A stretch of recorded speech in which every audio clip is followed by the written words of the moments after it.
We continue today with part 2 of our interview with Srimoyee. She is now in Oroville,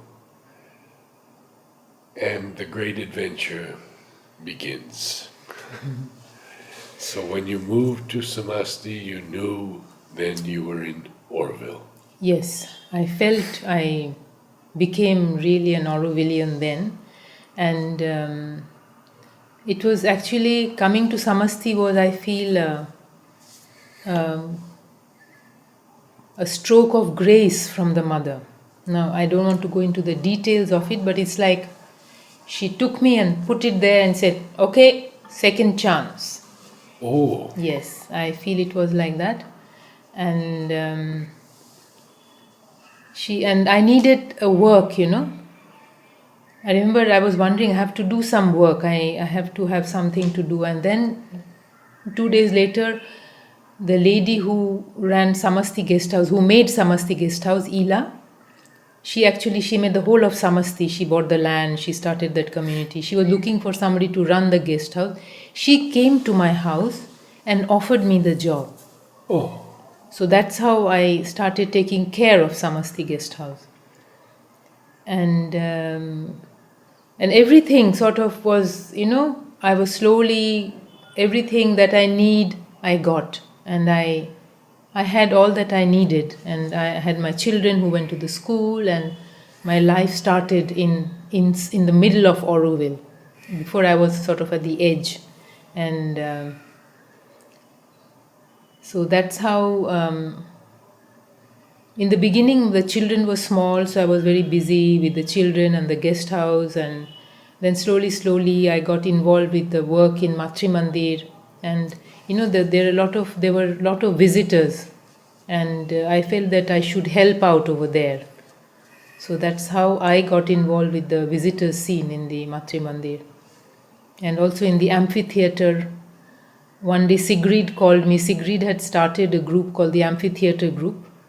She felt that there were not enough activities happening in the amphitheater, whereas it was meant for activities to take place there. And she called me, Joy, and some other Orovillians, and we started by playing Sunilda's music every Thursday.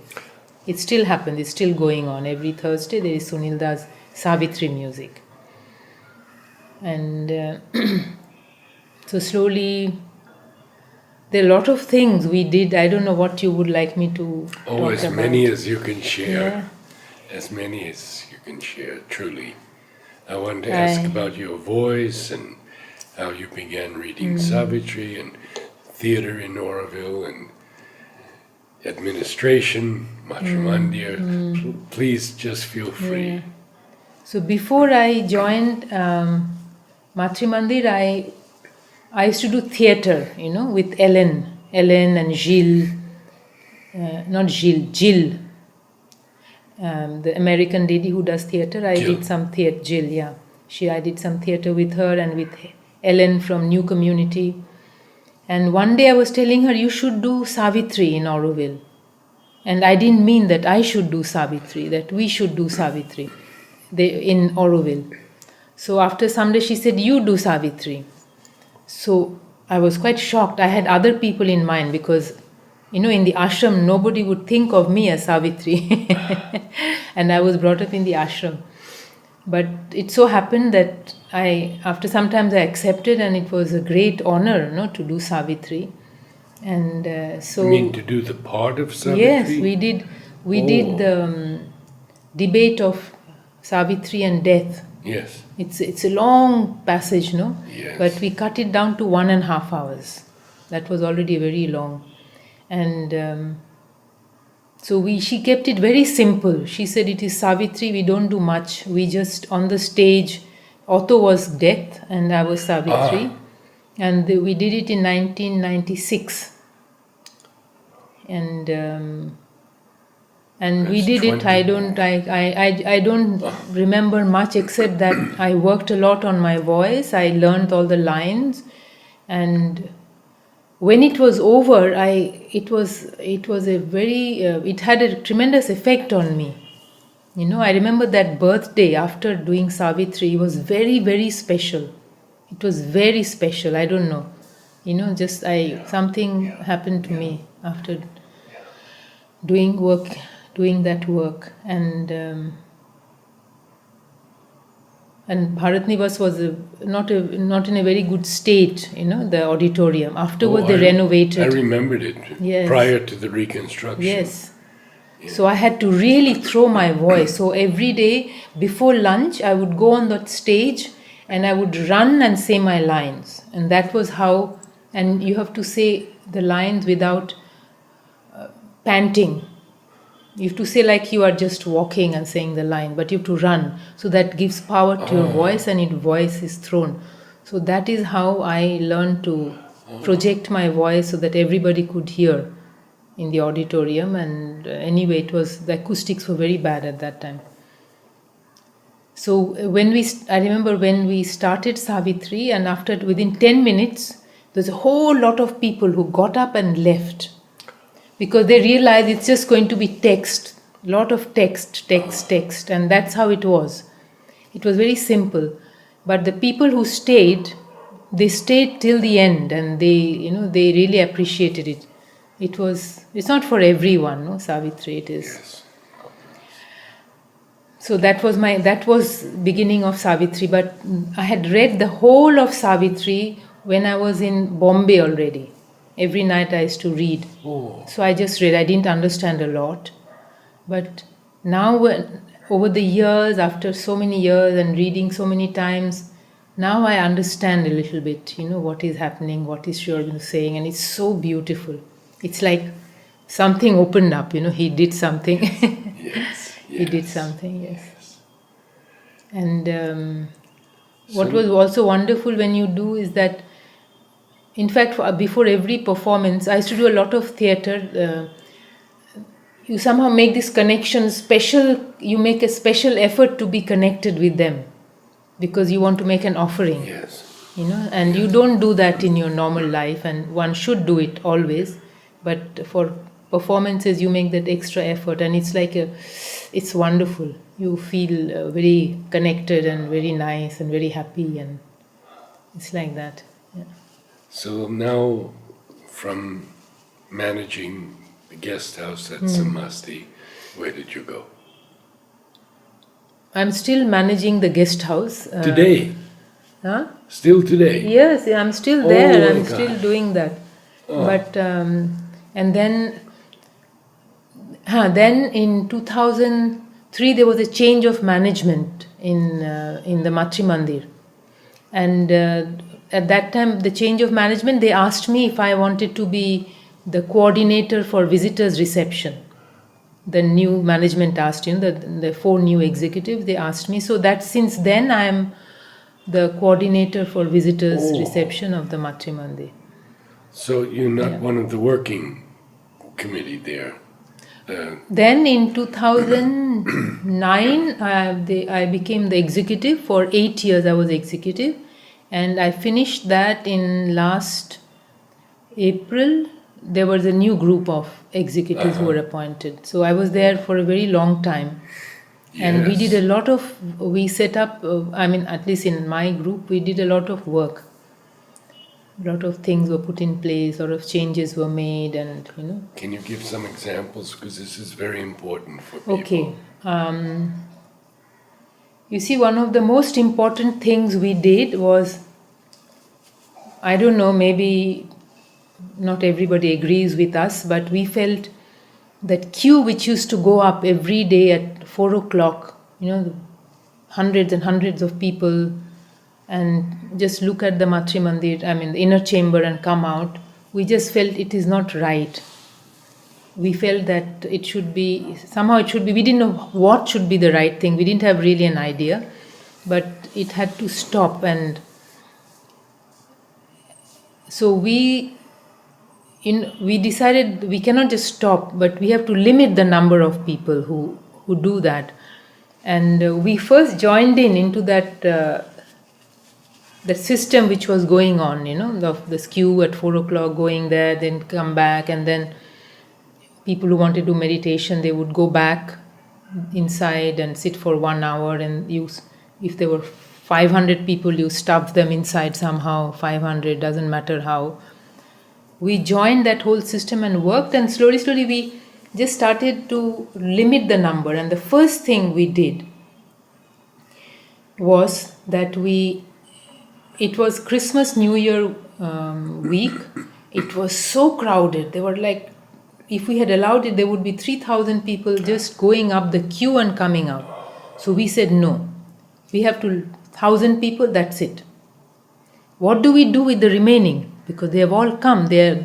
So we took the remaining. There was a whole group of us. We took them all to the amphitheater, and there was a whole group of us who spoke to them about Auroville, the mother's vision, what this is happening here.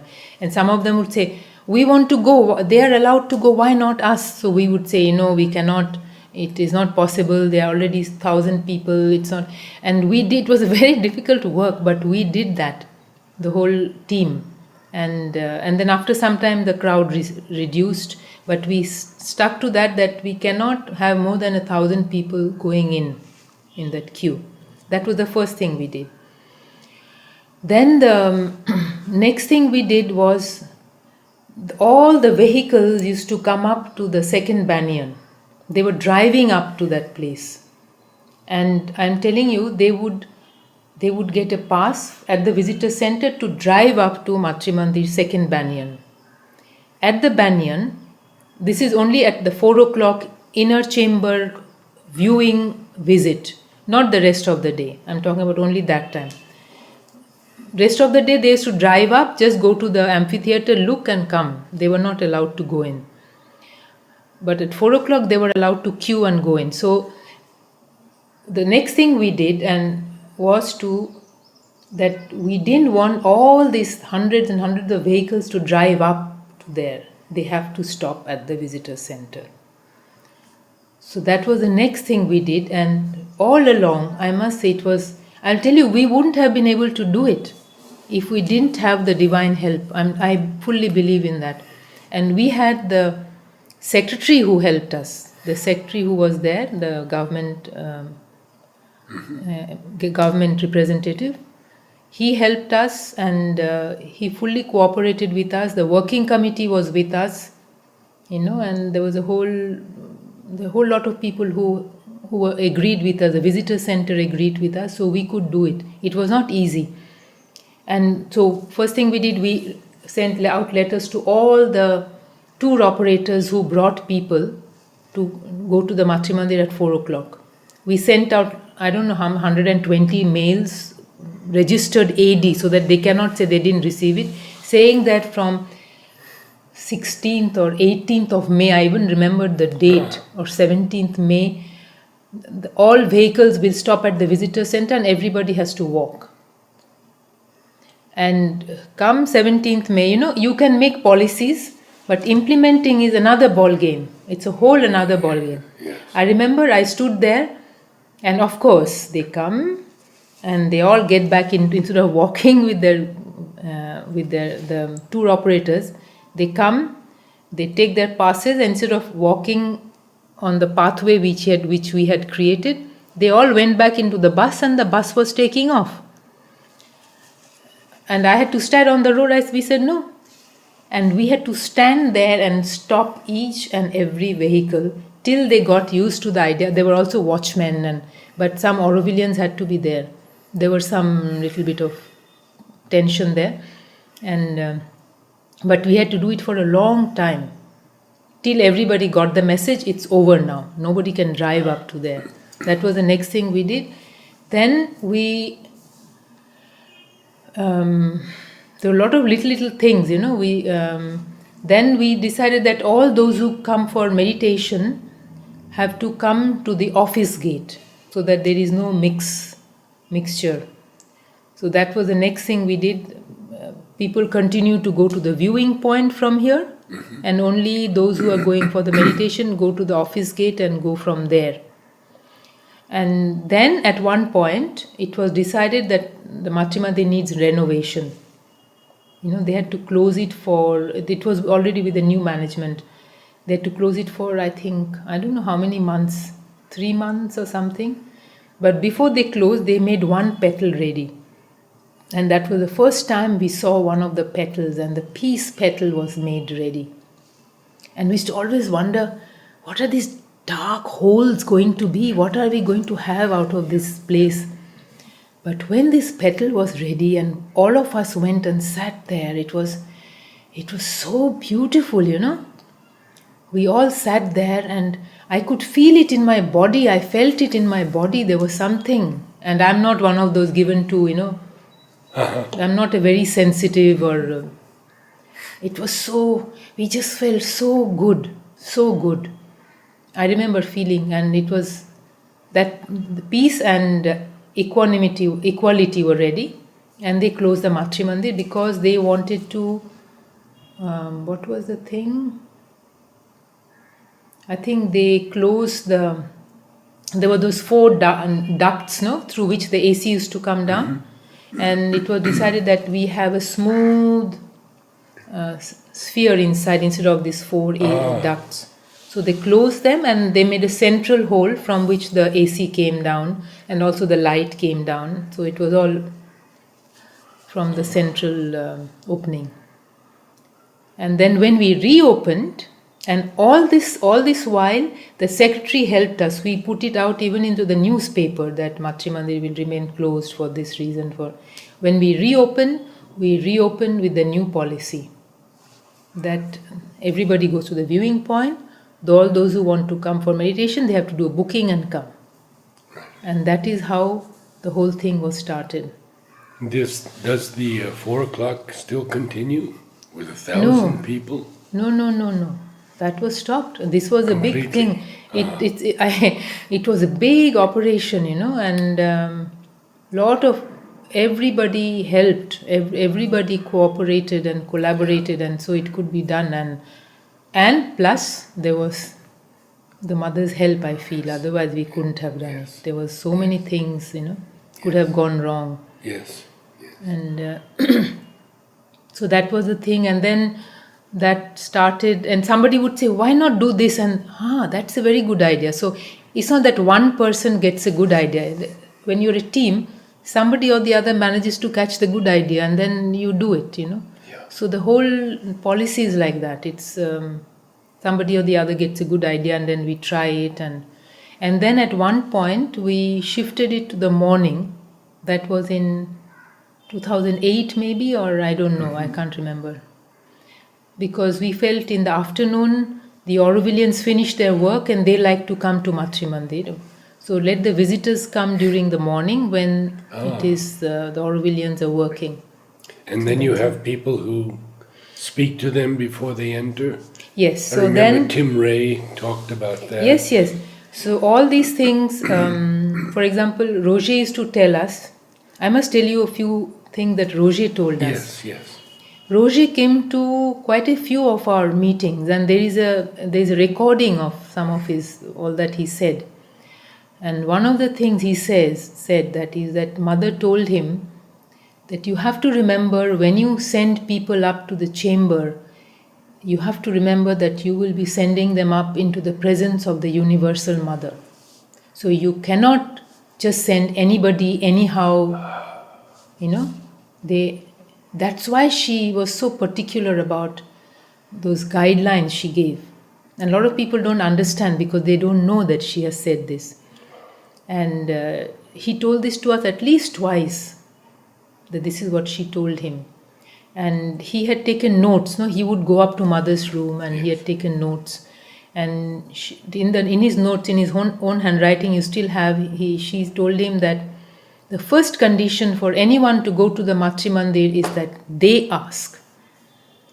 You know, that the person comes and says, I want to go to Matri Mandir, and so he fulfills or she fulfills the first condition. If she doesn't ask or he doesn't ask. So no tourist thing anymore. Yeah, but the tourists can also ask. That's why we have created that booking office, so that there are people in the general public who sincerely want to come. Excellent. They go to the booking office and book, and that's their way of asking. You know. And she also said there should be a guest house where people wait their turn to go to Matri Mandir. Can you imagine when to what extent she wanted it to be a very, very special, because you are going into the presence of the Universal Mother. So you wait and prepare yourself to go and be and receive what she's giving you, not just anyhow, you know. So these things, you tell sometimes to people, even to very sincere, devoted people, but somehow doesn't. Sometimes it doesn't. They don't understand. And anyway, it's not this between them and Mother, I guess. What But else, she did say what that. else did Roger So tell you? this is one thing. These are the two things I remember because it really concerned our work. And he said, you see, people should be introduced before they just go in, walk in. And that's why the introduction started. He says somebody should tell them about the Mother and Sri Aurobindo and their vision, tell them how it happened, and then they go in. So I remember anything, you can all sit in a meeting and decide, but who does it? This is a whole different ball game, Yes, like I said. yes. So every time, somehow I had that push, I would do it. So I remember taking the first group of visitors, taking them, talking to them for 10 minutes, whatever I knew, because we keep reading. We know quite a lot, but we have to just arrange them properly and tell them to the visitors. So I did that for some time, and then people came along. And I'm sure they do it very well now. And Gilles, Tim Gilles, Ray. Tim Ray, then there is John, then there is B. They're all old timers. They speak and they like it, and people like what they say. And there is also Marlenka and Ross. Ross is not doing now. Oh, So all these people have their days and they go and take the group of first timers. Once you have got the introduction, it is not repeated to the people. I see. Yeah. Okay. But first, when the first timers come, we show them a video. Now there is a story about the video also. So when we have time. We do. We Okay. have plenty of time. When we restricted those thousands into 1,000 in that 1 hour time, 4 to 5, not more than 1,000 going up. Among the people we took to the amphitheater and were speaking to, explaining about the project, the Mother's vision, we often heard people saying, "Oh, you're starting another religion." So we said, oh, this is not good. This is not what people should think. So we made this effort and we made a video. In the beginning, the first video was only 5 minutes. So anybody who came from anywhere, before they went to the viewing point, had to see that 5 minutes video. The 5 minutes video just said, that there is this place in South India, Auroville, and it is based on this visionary Sri Aurobindo, and this is this is a project, and that does not represent any religion, past, present, or future, something to this. At the end, after explaining, and that video was updated. Now it's a 10 minutes video, and this is the history of the video. This is why we made it, because so that people don't think, they don't know, you see. And then we found a lot of things in that period when we were receiving people into the amphitheater explaining. We asked them, how did you know about this place? Said, oh, our bus driver told us there is a place, there's a golden globe, come, we'll go. And at that time it was not even golden, it was not even complete. There is a globe and crystal something. The auto driver told us, now our tour guide told us, some neighbor told us. So people came, and so anyway, so now when people book to go to Matri Mandir, and from the general public who don't know nothing about this whole project, the Mother Sri Aurobindo, Auroville, Matri Mandir, we show them a 16 minutes video. And I must say this video was not particularly made for them, but this is what is available. It is a 22 minutes video which we have edited into 16 minutes, but in that video they talk about the dream. And you see that Auroville has started from this mother's dream, and then they talk about Sri Aurobindo, and so people, before they go in, they already see Matri Mandir in the context of a larger project, Auroville. Otherwise they think it's some temple somewhere somebody has made. It gives them a perspective. Yes. And then when they come to the Matrimandi, the whole group is given an introduction and guided inside. And the people can also ask questions to the guide and afterwards, before, And I'd like to ask just a bit about your feeling of a Prime Minister's visit. oh,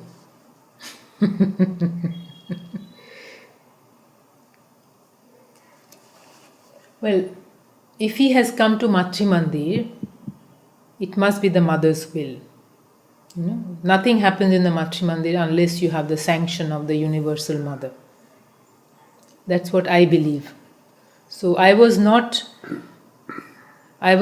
all for it, because we are not. We feel whoever wants to come should come. We don't have to go and invite them. For example, Dr. Abdul Kalam, he wanted to come. He asked to come, and he came. And I remember it was a very special atmosphere that evening. We felt it all when he came. It was very beautiful. And when the Prime Minister also came, it was very nice and quiet, and everything was okay. But I mean, the only thing is, I wish if they had to invite him, they could have invited him at some other time of the year, not when during Auroville's 50th anniversary. We wanted to do so many things in that 1 week, but we couldn't do because the security clearance needed to happen 2 days before and all kinds of things. So we were told not to schedule anything during that week. So I have nothing else to say. And how do you feel about the progress of Auroville right now? And also Aurovillians' understanding, respect, or devotion to Mother and Sri Aurobindo? Yeah, it's a good question. I'm not very sure about the figures, you see. But there was a time when my children were younger and they were in school, and I was more involved with other parents and the school, and there were a lot of things I saw which should not be in Auroville, and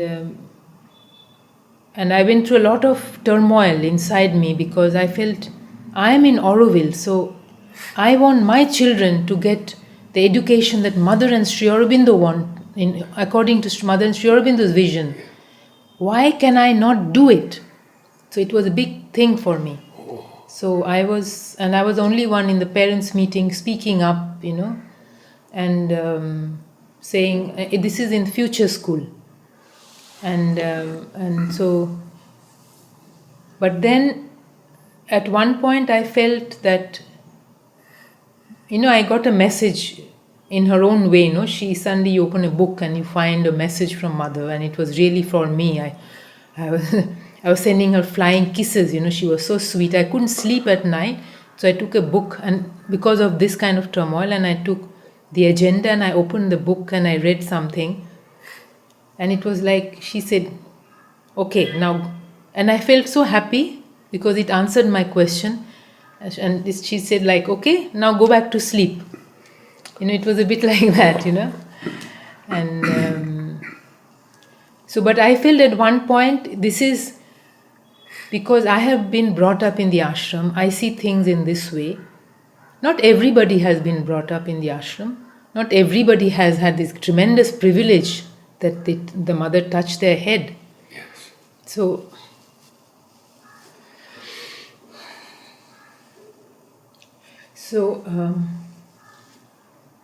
I cannot expect the same thing from them, I have to, it's a question of faith and your inner connection. Yes. So we have to all be patient and wait for everybody to feel the same way, that's all. And she said, anyone who feels the world is not what it is supposed to be and wants to live a higher and truer life is welcome to Auroville. Yes. So I cannot also expect only people who are, fully connected. And some people are not yet connected, but they are getting connected over the years. I'm sure something is happening to them, you know. Like I lived in Udayan for 9 years, and after 9 years, when I came to Samasthi, I felt I became an Aurovilian. Yes. You understand? Yes. So Yes. I have to give them their 9 years or 18 years, I don't know. So everybody Yes. needs their time. So Yes. this also I understood, but I went through a process within me to think that, look, this is the whole exercise we are doing. So you just have to wait for others to feel the same way like you. Or maybe I have to see their way, their point of view also. And so, but there are a lot of things in Auroville which are not in the spirit of Auroville, a lot of them. And I think it's like we're supposed to go there, but we are all going there, you know, it's a bit like that. And the thing is not to just keep quiet, to still try to get the thing to come this way. You understand? So we have to keep making this effort to go in the way we're supposed to go, Yes. and leave the rest to the divine. I mean, we are very small people, Yes. very small people. You Yes. know, we can only do this much. This is a project of the Yes. divine. So whenever I feel very worried and very disturbed, I say, "Who are you? You are not in charge. You are just a small Yes. element in this big project." Yes. So that's how I feel. To close our very special interview, could you share something that you would like to share with the world of Mother and Sri Aurobindo's vision for Auroville and for humanity? As simply or as complicated as you wish to put it.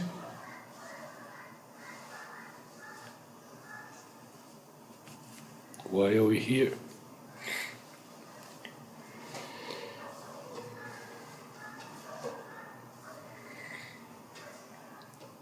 I think we have this vast and beautiful world waiting for us, and it's beyond our imagination how beautiful and vast and joyful this world is, and we just have to go there. And Mother and Sri Aurobindo are showing us the way, and it is just not, it's not one way, there are many ways. And